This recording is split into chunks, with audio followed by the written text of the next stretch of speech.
नमस्कार, आप देख रहे हैं सरयू टीवी न्यूज़ और आपके साथ में हूं सौरभ दुबे। इस वक्त हम महंत सूरजदास के आश्रम पर मौजूद हैं और यहां पर एक राम कथा होनी है। हमारे साथ यहां पर आप देखेंगे राम कथा जो कहेंगी वो हमारे साथ मौजूद है। इनका नाम क्या है, कहां से आई हैं, ये सारी चीज़ें जानेंगे और इनकी उम्र के बारे में हम बता दें। महज 15 साल उम्र है। सूरजदास की बात करें तो उनकी उम्र 12 साल है। कहीं ना कहीं अगर उम्र की बात करें, दोनों की उम्र ही बहुत कम है। लेकिन पद की बात करें तो पद दोनों का ही काफ़ी बड़ा है, हर कोई सम्मान करता है। हम आपसे जानते हैं कि आपका नाम क्या है और कहाँ से आई हैं आप? मेरा ज़िला तो लखनऊ है। वैसे मैं श्री धाम वृंदावन से ही आई हूँ। सीधे कृपा रहती ठाकुर जी की कि मैं जब भी कथा करने जाती हूँ श्री धाम वृंदावन से ही आती हूँ। और मेरे नाम सिद्धि मिश्रा है, लोग सिद्धि किशोरी के नाम से जानते हैं। और ये राधा रानी की कृपा है, राम जी की कृपा है जो मुझे इतना बड़ा पद मिला है, इतनी बड़ी व्यासपीठ मिली। और ये ठाकुर जी की, हनुमान जी की कृपा है जो महंत श्री सूरजदास जी महाराज के सानिध्य में राम कथा होनी है। जी जी, हम आपसे ये भी जानना चाहेंगे कि आप इससे पहले भी कभी राम कथा कही हैं या प्रथम बार है आप ये राम कथा कह रही हैं? नहीं, ये राम कथा तो मेरी प्रथम बार है। श्री कृष्ण कथा तो 4 हो चुकी हैं और राम कथा ये पहली बार हो रही है। और ठाकुर जी की, हनुमान जी की कृपा रहेगी कि महंत जी के आशीर्वाद से अच्छी ही होगी और आप सबके आशीर्वाद से अच्छी ही होगी। अच्छा, अंबेडकर नगर में ये आश्रम है। हम ये कह सकते हैं कि अयोध्या बिल्कुल सटा हुआ है। ये तो राम जी की नगरी हम बोल सकते हैं। राम जी की नगरी में, राम जी की नगरी में प्रथम बार आप आई तो आप कैसा महसूस किया? और ये राम कथा आप करी हैं तो कहीं ना कहीं राम जी की नगरी है ही ये भी। तो राम जी की नगरी में राम कथा कैसा लग रहा है? राम जी की नगरी में देखिए, अपने नए नए घर में राम जी भी पधारे और मेरी प्रथम बार राम कथा भी है, वो भी अवध धाम में। ये मेरा सबसे बड़ा सौभाग्य है कि जब मैं प्रथम बार वो भी राम कथा अवध धाम में अयोध्या में बैठ कर के कह रही हूँ। और सबसे अच्छी बात कि मैं संतों के सामने बैठ कर के कथा करूँगी। इससे बड़ा सौभाग्य मेरे लिए कोई हो नहीं सकता। और मैं नहीं बता सकती कि आज मुझे कितनी प्रसन्नता हो रही है। बस इतना कहना चाहती हूँ कि आज संतों के बीच में जो कथा हो रही है, ये संतों की कृपा है, राधा रानी की भी कृपा है, हनुमान जी की भी कृपा है। अच्छा, कभी क्या आपने ये सोचा था कि जब हम राम कथा करेंगे तो अवध क्षेत्र में करेंगे? नहीं, ऐसा नहीं, कभी सोचा था आपने? कभी नहीं सोचा था। देखिए, भगवान जी ऐसे होते हैं, ठाकुर जी ऐसे होते हैं, जैसे हम कुछ सोचते हैं, हमारा कोई करियर होता है कि हमें ये करना है। ठाकुर जी जो हम मांगते हैं वो नहीं देते, जो नहीं मांगते उससे ज़्यादा दे देते हैं। तो मेरा सौभाग्य है कि ठाकुर जी से मैंने ये ना कभी मांगा था कि मुझे नहीं पता था कि मैं कथा करूँगी। मैं 8 साल की आयु में मैंने भजन गाया और कुछ ऐसा था भी नहीं कि मैं राम कथा अथवा भागवत कथा करूँगी। आज इतनी बड़ी ठाकुर जी की कृपा है जो मैं राम कथा कर रही हूँ और अवध क्षेत्र में कर रही हूँ। और मैंने ये भी नहीं सोचा था कि अयोध्या धाम में राम कथा करूँगी। पहली कथा राम कथा भगवान जी के क्षेत्र में हो रही है। और जब मेरी श्री कृष्ण कथा हुई थी तो श्री धाम वृंदावन में ही हुई थी। ये बहुत ही अहम कृपा है ठाकुर जी की, सतगुरुदेव भगवान की। और मुझे बहुत प्रसन्नता भी हो रही है। अच्छा, हम आपसे ये भी जानना चाहेंगे कि आप कितने सालों से कथा कह रही हैं?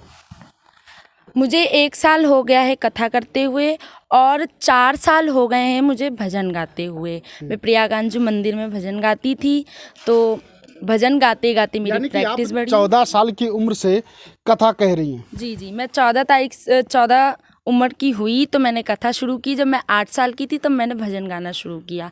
बचपन से ही ठाकुर जी की कृपा से, संतों की कृपा से मैं सत्संग में लगी हुई हूँ। मैं चाहती हूँ कि मैं अपने सनातन धर्म को आगे बढ़ाऊँ। मुझे सत्संग बहुत प्रिय है। जैसे कुछ लोगों को गाना पसंद होता है, नाचना पसंद होता है, ऐसे मुझे सत्संग भी बहुत पसंद है और बहुत आनंद आता है।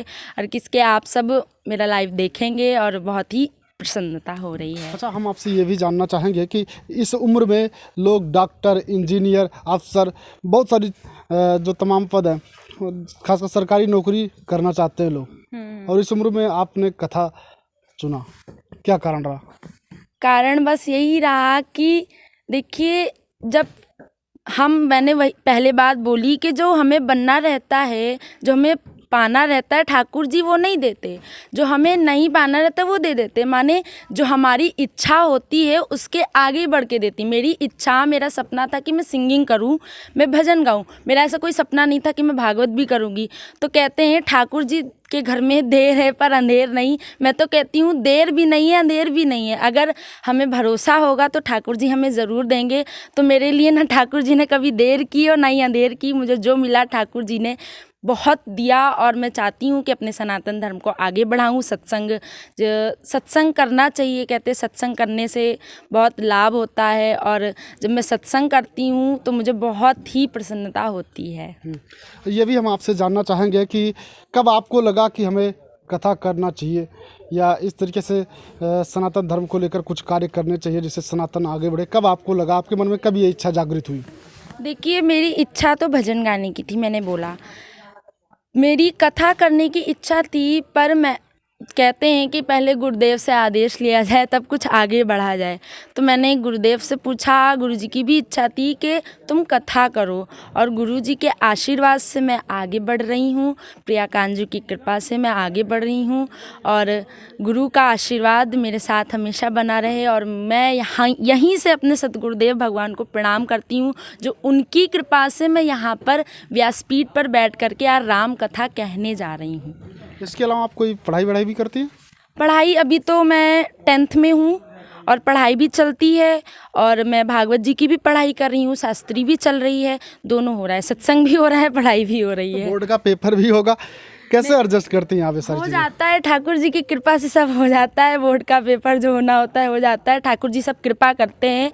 कथा भी हो जाती है और इधर बोर्ड के पेपर भी हो जाते हैं, क्योंकि मैं सब जो कार्य होता है मेरा सब उन्हीं के सहारे छोड़ देती हूँ और वही मेरा कार्य करा देते हैं। अच्छा, आपने इस क्षेत्र को चुना, कभी घर वालों ने रोका नहीं कि आप इधर जा रही हैं, डॉक्टर इंजीनियर बन जाइए या कुछ और?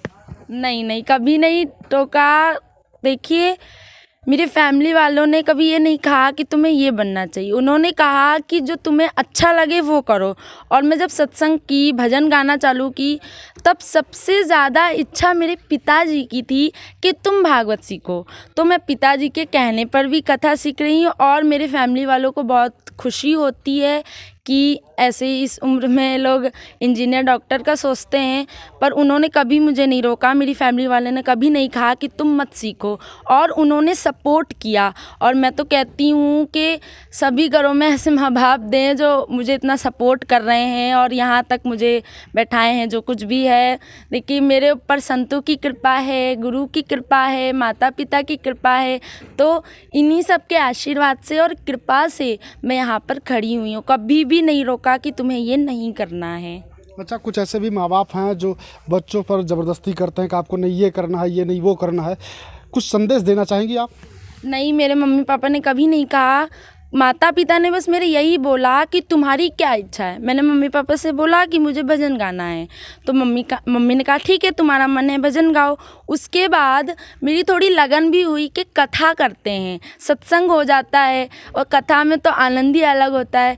तो मेरे माता पिता ने जब मेरे मुख से ये सुना कि तुम्हें कथा करना है तो वो बहुत खुश हुए, बहुत प्रसन्नता हुई इन्हें कि इस उम्र में कि तुम कथा करने जा रही हो। और ये आशीर्वाद है मेरे माता पिता का, मेरी माता का। और जो कुछ भी मान लीजिए कि माता सबकी अच्छी होती है, मेरी माता कुछ ज़्यादा ही अच्छी है। उन्हीं के आशीर्वाद से आज मैं यहाँ खड़ी हूँ और मुझे बहुत खुशी कि ऐसे माँ बाप सबको दे। अच्छा, जो लोग देखेंगे, कुछ लोग ऐसे भी कहेंगे कि ये कहीं ना कहीं पत्थर पूजने का और मतलब तमाम सवाल भी करते हैं लोग। देश को विज्ञान की तरफ आगे बढ़ना चाहिए, ये सब अंधविश्वास की तरफ लेके जा रहे हैं, तमाम ऐसे सवाल भी लोग करेंगे। तो ऐसे लोगों के लिए आप क्या कहेंगी? देखिए, बिनु सत्संग विवेक ना होई, राम कृपा बिनु सुलभ ना सोई। आप सब जानते ही ये कथा में सुना ही है कि बिना सत्संग के विवेक नहीं होता। और महाराज जो सत्संग नहीं करता उसके अंदर विवेक नहीं आएगा। और जिसके ऊपर मैं कहती हूँ राधा रानी की कृपा नहीं हुई, राम जी की कृपा नहीं हुई, वो सत्संग भी नहीं पाएगा।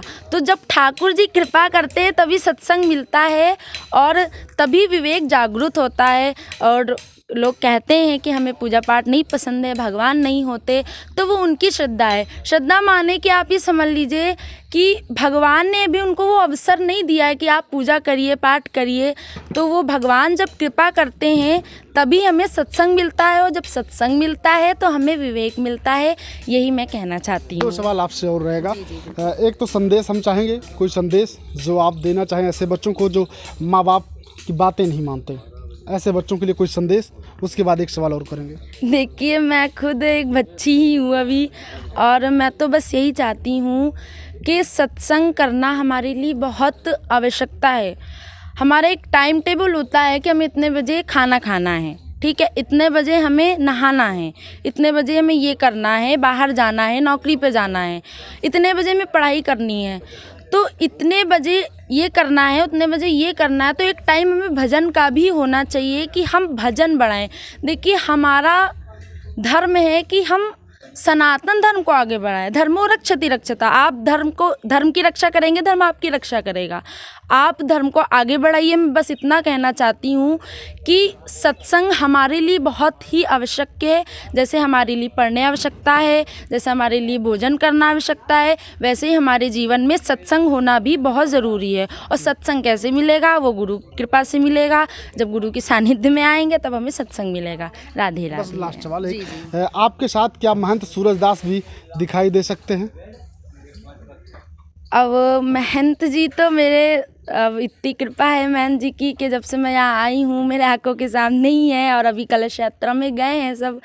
और मुझे तो लगता है मुझसे ज़्यादा उन्हें प्रसन्नता है कि यहाँ राम कथा लगी है, और उन्होंने कहा कि आप कथा करिए, हनुमान जी की कृपा होगी, मैं सामने ही बैठूंगा, आपकी कथा सुनूंगा। ये बहुत बड़ी कृपा है हनुमान जी की।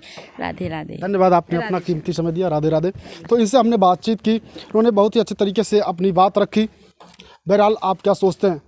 बहुत से ऐसे लोग हैं जो सनातन धर्म को नहीं मानते, तमाम टिप्पणियाँ करते हैं। ऐसे लोगों के लिए आप क्या कहेंगे? कमेंट सेक्शन में जाइए, कमेंट कीजिए और कमेंट करके हमें बताइएगा ज़रूर।